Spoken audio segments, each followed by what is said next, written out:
You ask Tiger to solve. This deals with linear equations with one unknown.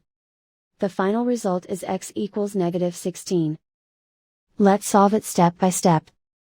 Isolate the L. Multiply both sides by inverse fraction 4 over -3.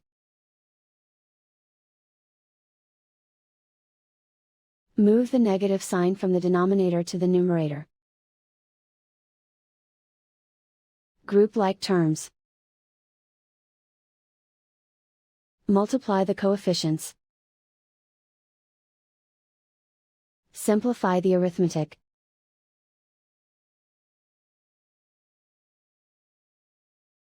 Move the negative sign from the denominator to the numerator. Multiply the fractions. Simplify the arithmetic. And so the final result is x equals -16.